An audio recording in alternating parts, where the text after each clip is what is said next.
Selamat pagi, siang, dan malam kepada Bapak dosen dan teman-teman sekalian. Eh, Perkenalkan, saya Christian Autor. Pada kesempatan kali ini, saya akan mempresentasikan hasil critical review saya terhadap sebuah artikel berjudul Pengaruh Pendidikan, Tekanan Waktu, dan Anggaran Audit terhadap Kualitas Audit dengan Etika Auditor sebagai Variabel Moderasi. Mari kita mulai.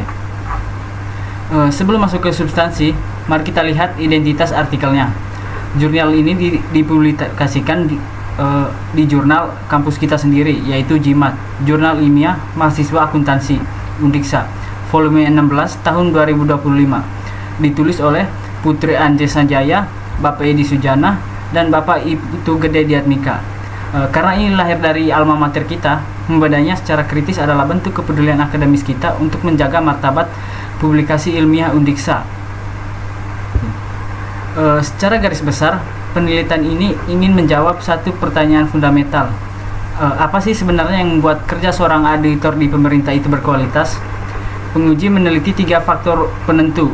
Apakah karena sekolahnya tinggi, apakah karena deadline yang mepet atau tekanan waktu, atau karena uang operasionalnya melimpah. Lalu diujilah apakah etika bisa memperkuat kualitas tersebut. Nah, hasil sementara sangat provokatif. Pendidikan dan tekanan waktu terbukti mendongkrak kualitas. Anggaran dana sama sekali tidak berpengaruh, dan variabel etika terbukti gagal menjadi pemoderasi. Nah, latar belakang riset ini sangat berangkat dari kegelisahan nyata. Saat ini, pemerintah daerah seluruh Indonesia sedang dipaksa berbenah oleh KPK melalui 8 area intervensi program MCP Korsubgah. Artinya, APIP atau auditor internal adalah benteng pertahanan pertama sebelum KPK turun tangan. Namun, ironisnya, laporan BPKB menunjukkan kapabilitas APIP di Bali malah stagnan di level 2, belum mencapai level 3 yang ideal. Auditor di lapangan terjebak dilema, dituntut kerja sempurna, tapi dihujani tugas dadakan dengan tenggat waktu yang sempit, plus anggaran pengawasan daerah yang terus dipotong. Nah, untuk membedah masalah ini, penulis menggunakan pendekatan kuantitatif. Datanya sangat kuat, diambil dari sensus terhadap 188 responden yang tersebar di 10 inspektorat kabupaten atau kota di Provinsi Bali. Data lapangan ini kemudian diolah menggunakan Smart PLS 3.0 untuk menguji kepastian hubungan sebab akibat antara variabelnya. Nah, dari pengolahan Smart PLS tersebut lahirlah 4 kesimpulan. Yang pertama, pendidikan berpengaruh positif dominan. Ilmu mendeteksi kecurangan itu butuh logika formal, bukan wangsit. Lalu yang kedua, ini yang paling unik, tekanan untuk berpengaruh positif.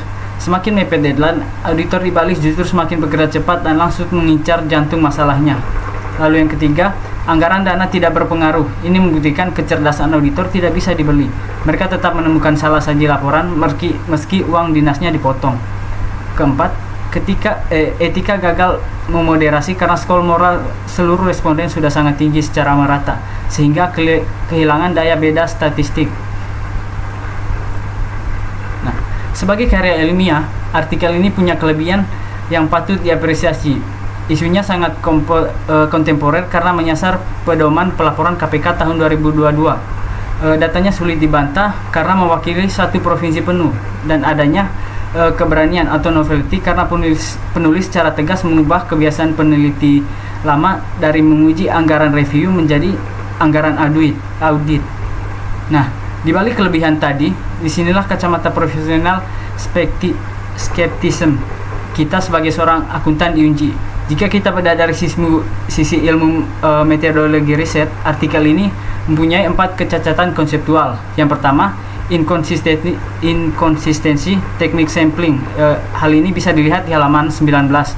Nah, penulis mengklaim menggunakan purposive sampling, tapi di kalimat yang sama mereka menghitung sampel pakai rumus Solvin. Ini kaprah. Solvin itu untuk random sampling, sedangkan purposive itu non probability. Penulis juga tidak mencantumkan apakah kriteria purposive yang mereka pakai.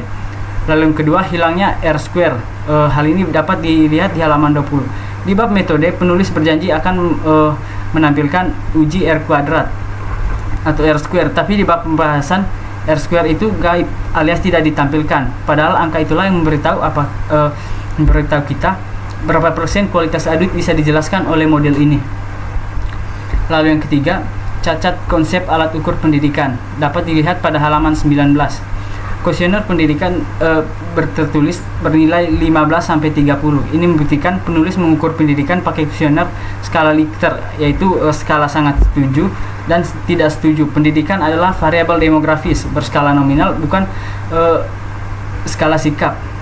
Lalu yang keempat, bias kajian teori pada tekanan waktu dapat dilihat pada di halaman 22. Penulis menemukan anomali makin ditekan waktu, audit makin bagus.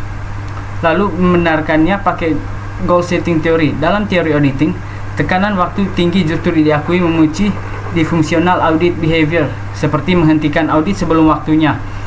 Penulis menutup mata dari literatur beresiko ini. Lalu yang di sini bukan hanya secara konsep metode, secara ketelitian tata tulis pun artikel sudah resmi terbit. Ini lolos dengan 6 blunder yang atau kesalahan yang cukup fatal, dan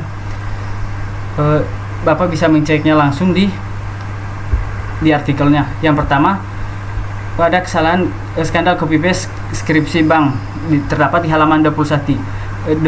Di tengah hipotesis audit, mendadak muncul kalimat tentang kecukupan modal terhadap profitabilitas dan dana pihak ketiga. Penulis nyata-nyata menempel teks skripsi perbankan tanpa membaca ulang artikelnya. Lalu yang kedua, naskah mentah. Pada halaman 9 masih tertulis kalimat maka disusunlah proposal tesis ini. Bukti naskah tidak dikonversi pasca ujian proposal, atau naskah tidak dirubah gitu setelah ujian proposal. Lalu yang ketiga, paragraf putus terdapat di halaman 21. Penjelasan hipotesis moderasi pun kalimatnya terpotong di tengah jalan layaknya kaset yang kusut gitu. Lalu yang keempat, pembahasan yang kurang. Paragraf pembahasan variabel anggaran dana ternyata 100% merupakan hasil salin tempel dari paragraf variabel pendidikan di halaman 23 gitu. Salah variabel. Lalu yang kelima adalah salah variabel terkait halaman 25. Di poin keempat kesimpulan, penulis menulis etika tidak mampu memperkuat penyerapan anggaran, padahal topik kita adalah kualitas audit gitu. Lalu yang keenam, anomali hukum matematika, ya begitu aja sebutnya. Penulis mengklaim bahwa persentase skor etika mencapai 118,3%. Dalam statistika kuesioner skala Likert tertutup, kebulatan maksimal kepuasan adalah 100%. Munculnya angka 118 murni kerusakan rumus di Excel penulis, atau bagaimanapun saya tidak tahu. Nah, dari seluruh temuan tadi, mari kita tarik sintetis kritisnya. Pertama, artikel ini meruntuhkan mitos anggaran. Kinerja birokrasi Bali membuktikan bahwa mesin penggerak kualitas audit bukanlah besarnya uang, melainkan kecerdasan kognitif auditornya. Lalu yang kedua, tekanan waktu adalah bom waktu. Kebut semalam memang efektif untuk jangka pendek, tapi pola ini dibiarkan sistemik oleh Pemda. Inspektorat Bali cepat atau lambat akan mengalami ledakan burnout atau kelelahan mental massal. Lalu yang ketiga, jebakan metodologis. Jangan pernah menjadikan variabel normatif atau wajib seperti etika sebagai pemoderasi statistik, karena di atas kertas orang pasti akan menilai moralnya sendiri dengan sempurna gitu. Nah, berdasarkan analisis tersebut, rekomendasi solutif saya adalah yang pertama, bagi peneliti selanjutnya, geser posisi etika menjadi variabel X langsung dan gunakan metode mixed method, yaitu atau dalam kurung wawancara gitu. Kita perlu turun bertanya kayak gini, Bapak atau Ibu, apa rahasia manajemen waktunya sampai kerja kepepet malah makin rapi gitu. Lalu rekomendasi yang kedua, bagi redaktif jurnal Jimat, perketat filter desk review. Jangan sampai teks skripsi perbankan lolos lagi di naskah akuntansi audit.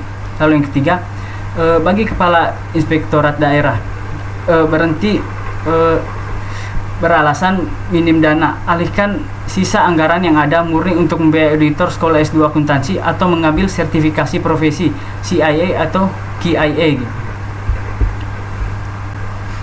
Demikianlah presentasi critical review dari saya. Terima kasih atas perhatiannya.